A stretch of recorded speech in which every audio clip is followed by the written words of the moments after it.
और बहुत पहले मैं बोलता हूं, क्योंकि इतिहास जब भी मैं बोलता हूं तो ऐसा लगता है कि धारा प्रवाह कुछ चल रहा है। ये राजभर किंग, राजभर साहब, राजभर जी और राजभर ब्रांड, ये सारी चीजें करने में हम लोगों के पसीना छूट गए। आप खुद याद करिए, अगर मैं व्यक्तिगत तौर पर सिर्फ राजभर की बात करूं, आज तो मैं देखता हूं सोशल मीडिया पर जब तक हैशटैग राजभर नहीं लगता है तब तक ट्रेंडिंग में ही नहीं आता है। जब तक हैशटैग राजभर नहीं लगता है तो ट्रेंडिंग में ही नहीं आता है। और ये आज सीने पर लिखवा करके हम चल रहे हैं राजभर किंग। तो 10 साल का टारगेट तय करो कि 10 साल आते आते इस उत्तर प्रदेश का किंग अगर कोई बने तो राजभर का बेटा बने, तब जा करके हम इतिहास को दोहरा पाएंगे। और ये तभी संभव है जब हम और आप, हम सब लोग मिलकर के एक साथ चलने का काम करेंगे। विरोधी क्या कहता है उसको कहने दो, हमारा नेता क्या कहता है उसको सुनने की आवश्यकता है और सुन करके एक साथ रहने की आवश्यकता है, तब जाकर के सामाजिक बदलाव आएगा साथियों। नहीं तो जिस प्रकार से अभी हमारे सुनील भाई बता रहे थे कि आजादी जब नहीं मिली थी, 1952 से चुनाव हो रहा है, यहाँ बहुत सारे हमारे वरिष्ठ लोग दिख रहे हैं। अगर इनसे हम पूछें तो 1952 में भी 1950 में संविधान लागू हुआ और 2 साल तक यही हल्ला मचाया गया था कि इस देश में रहने वाले जो भी गरीब तबके के लोग होंगे उनके कल्याण के लिए, जो कमजोर हैं, शोषित हैं, वंचित हैं, पिछड़े हैं, अल्पसंख्यक हैं, दलित हैं, ऐसे लोगों के कल्याण के लिए संविधान दिया जा रहा है। तो संविधान दिया जा रहा है, संविधान से क्या मिलेगा? तो लोगों के द्वारा बताया गया था कि संविधान जब लागू हो जाएगा तो संविधान से रोटी, कपड़ा, मकान, शिक्षा, दवाई, रोजी रोजगार प्राप्त होगा, सुरक्षा प्राप्त होगी, आपको न्याय मिलेगा। इस प्रकार की बातें 2 साल बहुत हल्ला मचाएगा। और इन्हीं बातों को देख करके जब 1952 में पहला चुनाव हुआ तो लोगों ने जब मतदान करने का संकल्प लिया तो मतदान करने का जो संकल्प था वो यही संकल्प था कि जिस गरीब के पास रहने के लिए एक मकान नहीं है उसको मकान दिया जाएगा, जो बिना खाना खाए रात को सो जाता है उसको भोजन का व्यवस्था होगा, जो दवाई का अभाव में जिसकी मृत्यु हो जाती है उसको सरकारी तंत्र के माध्यम से दवाई की व्यवस्था होगी, जिसके साथ न्याय नहीं हो पाता है उसके साथ न्याय होगा, जिस गरीब नौजवान को रोजी रोजगार और नौकरी नहीं मिल पाता है ये संविधान नौकरी रोजगार देने का कार्य करेगा। वो दौर साथियों 1952 का वो दौर और आज 2023 हो गया। आज भी कोई नेता खड़ा होता है तो वही 1952 वाली बात बोलता है, आप हमको वोट दे दो, हम आपका मकान बनवा देंगे, हम आपका शौचालय बनवा देंगे, हम आपकी व्यवस्था सही कर देंगे। कोई ये बोलने का कार्य नहीं करता है कि आप हमारा पार्टी का सहयोग करो, आप ओम प्रकाश राजभर का सहयोग करो। मैं कह रहा हूँ आपको, ओम प्रकाश राजभर सत्ता में सिर्फ 18 महीना रहा और पूरी सरकार को हिला के रख दिया और बताया कि सरकार में मैं रहूं चाहे न रहूं, हमारी विचारधारा जिंदा रहनी चाहिए। और साथियों सरकार से इस्तीफा दिया गया। मैं इस धरती को धन्यवाद देता हूं, इसी धरती पर पैदा हुए स्वर्गीय चंद्रशेखर सिंह साहब जो देश के प्रधानमंत्री हुआ करते थे, जिस प्रकार से रसड़ा में कार्यालय बना करके आज ओम प्रकाश राजभर पूरे माननीय चंद्रशेखर सिंह साहब के पद चिन्हों पर चलते हुए कहता है अगर गरीब का कल्याण नहीं है तो मंत्री बनने से कोई फायदा नहीं है। साथियों इस देश में 3 ही व्यक्ति ऐसे लोग थे, इस बात को आपको जानने की आवश्यकता है। अगर गरीबों के आन बान सम्मान, हक, हिस्सा, अधिकार, न्याय के लिए, उनकी समानता के लिए, समता, स्वतंत्रता, बंधुत्व, न्याय को स्थापित करने के लिए अगर अपने कुर्सी से किसी ने इस्तीफा दिया, अगर किसी ने अपने कुर्सी को लात मारा तो इस धरती पर सिर्फ 3 ही व्यक्ति थे। पहले डॉक्टर भीमराव अंबेडकर साहब, उनको कानून मंत्री बनाया गया था, लेकिन कानून गरीबों के पक्ष में नहीं बन करके गरीबों के को परेशान करने वाले कानून बनाए जा रहे थे। गरीबों की जो व्यवस्थाएं थी उसको बदलने का प्रयास किया जा रहा था। अंबेडकर जो पढ़ाई अमीर के बेटे को होती है अब वही पढ़ाई अटल आवासीय विद्यालय में गरीब के लड़का के मिले चालू हो गल। साथियों इतनी बड़ी लड़ाई माननीय ओम प्रकाश राजभर लड़ करके इसको दिखाने का कार्य किया। जैसे आपके सरकारी विद्यालय है, सरकारी विद्यालय में की पढ़ाई, सरकारी विद्यालय में इस बात को हमारे कार्यकर्ता भी जान लें, पहले तो अपने बच्चों का एडमिशन कराइएगा। हमारे जो पदाधिकारी हैं प्रयास करिएगा अगले साल के मार्च, अप्रैल, मई 3 महीने में एडमिशन होता है, पहले तो आप अपने बच्चों का एडमिशन कराइए।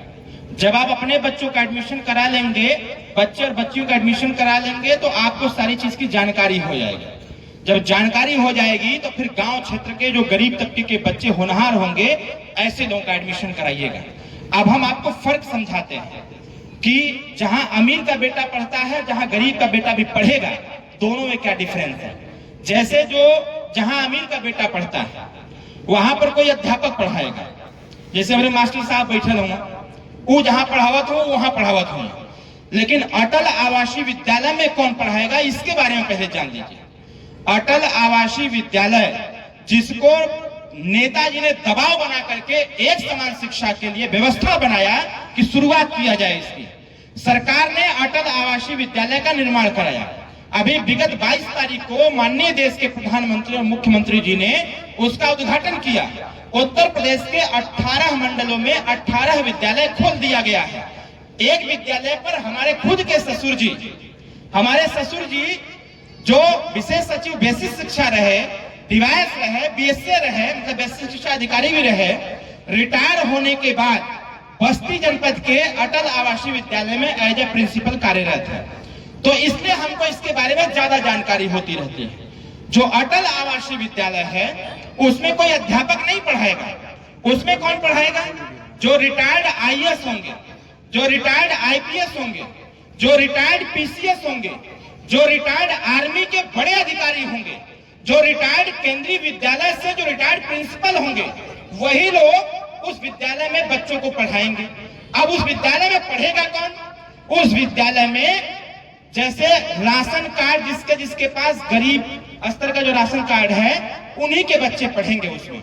जो गरीब हैं, मजदूर हैं, जिसका श्रम विभाग में रजिस्ट्रेशन होगा, उनके भी बच्चे उसमें पढ़ेंगे। जो गरीब तबके के लोग हैं, जिनकी माली हालत ठीक नहीं है, वार्षिक आय ठीक नहीं है, ऐसे लोगों के बच्चे का उसमें दाखिला होगा। अब जब उसमें एडमिशन हो जाएगा तो 2 बच्चों के लिए एक कमरा एज हॉस्टल के तौर पर प्राप्त होगा, और उन बच्चों को सिर्फ कपड़ा आपको देना होगा, बाकी सारी व्यवस्था सरकार करने का कार्य करेगी। उनको लैपटॉप भी देगी, उनको टैबलेट भी देगी, उनके स्कूल में प्रोजेक्टर भी होगा, उनके पास कॉपी किताब भी होगा, खाने की व्यवस्था होगी, दवाई की व्यवस्था होगी, और ये कक्षा 5 से 12 तक होगा। कक्षा 5 से लेकर 12 तक अपने बच्चों को अटल आवासीय विद्यालय में अमीर के बच्चों की तरफ पढ़ाने की व्यवस्था साथियों हो गई है। उसमें जब गरीब का बच्चा पढ़ेगा तब उसका मानसिक विकास होगा। जब मानसिक विकास होगा तो दूसरी लड़ाई हमारे नेताजी लड़ रहे हैं कि जिस प्रकार से बहुजन समाज पार्टी की सरकार में बनारस के लालपुर में 250 बच्चों को आईएएस, पीसीएस और आईपीएस बनाने के लिए कोचिंग सेंटर खोला गया है। सरकार पूरी व्यवस्था देती है, बच्चे वहां जाकर के कोचिंग करते हैं, वो कंपटीशन में बैठते हैं और कंपटीशन क्वालिफाई करके वो फिर अधिकारी बन जाते हैं। वही व्यवस्था जब 2017 से 18 तक हम लोग मंत्री थे तो नेताजी लड़ करके उत्तर प्रदेश के 10 जनपदों में कराया है। अब फिर से हम लोग चालू किए हैं कि जब अटल आवासीय विद्यालय में 12 तक बच्चा पढ़ लेगा तो उसके बाद क्या करेगा, तो उसके बाद बनारस के लालपुर के तर्ज पर उत्तर प्रदेश के हर जनपद में आईएएस, पीसीएस कोचिंग सेंटर खोले जाएंगे और अटल आवासीय विद्यालय के बच्चे उसमें कोचिंग का ट्रेनिंग लेंगे और ट्रेनिंग देकर के कंपटीशन में बैठेंगे और क्वालिफाई करके वो आगे अधिकारी बनकर के अपने परिवार का नाम रोशन करेंगे। साथियों, ऐसी व्यवस्था माननीय नेताजी चाहते हैं। बताओ सही रही कि ना सही रही? जोर से बोला तो एक प्रचार होई कि ना होई? दूसरा चीज में हो बिजली बिल का हो ना समस्या, बोला जोर से। हमरो बिल लागल बा 48,000 रुपया। अब हम परेशान है ला कि माफ कैसे हुई, तो एहू का व्यवस्था बने चालू हो गल बा। पिछले 8 नवंबर से जांच पड़ताल चालू हो गल बा कि केकर कितना बिजली बिल बकाया हो। जांच पड़ताल चालू हो गल बा। ओकरे बाद सरकार का ही फैसला बा, जैसन की 28 तारीख की बैठक हो, नेताजी के भी निमंत्रण बा। में बैठक में इसी चीज पर बात हो गया हो कि जो बिजली बिल की सबसे बड़ी समस्या है इसका समाधान कैसे किया जाए। और हम लोगों का प्रयास ये है कि अगर इस प्रदेश और देश में पूंजीपतियों का कर्जा माफ हो सकता है तो उत्तर प्रदेश के गरीबों का बिजली बिल भी माफ होना चाहिए। हम लोगों का इस पे पहल चल रहा है। जैसे 28 तारीख के बाद उत्तर प्रदेश की सदन चलने वाली है और नेताजी मन मिजाज बनाए हैं कि इस बार बिजली बिल माफी पर तो भाई बहस होगी। बताओ होए के चाहिए कि ना होए के चाहिए? तो साथ देंगे ना आप लोग? और सोशल मीडिया से जितना लोग जुड़ल हुआ, जब भी पेज पर कोनो चीज अपडेट हो ओके धड़धड़ा करके शेयर करल जाए और तैसे ओकरे अंदरमा भी घुस जाल करा। कुछ विरोधी का माथा खराब हो गल है, ओमना जा करके आपके लड़ाई के कमजोर करल चाहत हुआ। वो ये सोचत हुआ कि ये प्रदेश का एक नेता अखिलेश यादव हुआ। अखिलेश यादव जैसा सुहेलदेव भारतीय समाज पार्टी में हजारों नेता हुआ। सही कथी गलत? बोला सही कथी गलत? अखिलेश यादव जी एक बयान देते रहना, हम रानी लगत हम गाजियाबाद में बयान दिए पार्टी को लेकर के। तो मीडिया ने हमसे पूछा, हमने कहा कि उनको कह दीजिएगा कि अखिलेश यादव जैसे हमारे पार्टी में 1000 नेता हुए, इससे अखिलेश यादव का हमारे पार्टी से कोनो मतलब नहीं। अरे भाई बताओ, यही में इतना लोग बैठल हुआ, पार्टी अगर सत्ता शासन मान लो कि अधिक विधायक जिता ले, हम अविनाश पासवान के उठा के मुख्यमंत्री बना दे तो दुनिया दिन के सलाम करबे करी?